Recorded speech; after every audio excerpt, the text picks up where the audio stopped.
స్వచ్ఛ భారత్ కోసం చేయి కలపరా, పరిసరాల పరిశుభ్రత చేసి చూపరా, ఒక్క నీటి బొట్టు ఒడిసి పట్టరా, ఇంకుడు గుంతలు త్రవ్వి బాట చూపరా, అప్పుడేర ఊరు తీరు మారుతుందిరా, అప్పుడేర ఊరు తీరు మారుతుందిరా, ఆనందం ఆరోగ్యం అందుతుందిరా, ఆరోగ్యం ఆనందం అందుతుందిరా.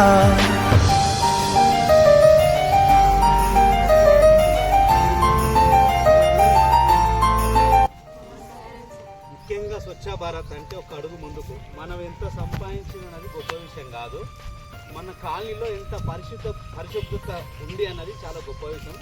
ఈరోజు ఈ స్టూడెంట్స్ వచ్చి ఈరోజు మనకు వర్క్ చేసిపోతున్నారు అంటే మనకు మీరు మీ కాలనీ ఉన్నటువంటి చెత్తను నీట్గా పెట్టుకోవాలని వాళ్ళు మనకు సమాధానం చెప్పుకోవడం జరుగుతుంది. కనుక మన ఇందిరమ్మ కాలనీలో ఉన్నటువంటి ప్రతి ఒక్కరూ దయచేసి ఎవరి ఇంటి ముందర చెత్తను వాళ్ళు పొడి చెత్తను తడి చెత్తను మనకు స్వచ్ఛ పరిసరాలు అశుభ్రత చేసేది వద్దని, పరిసరాలు అశుభ్రత చేసేది వద్దని, వ్యక్తిగత మరుగుదొడ్లు చేయమని చాటుదాం, వ్యక్తిగత మరుగుదొడ్లు చేయమని చాటుదాం, స్వచ్ఛ భారత్ కోసం చేయి కలుపుదాం, స్వచ్ఛ భారత్ కోసం చేయి కలుపుదాం, స్వచ్ఛ భారత్ కోసం చేయి కలపరా.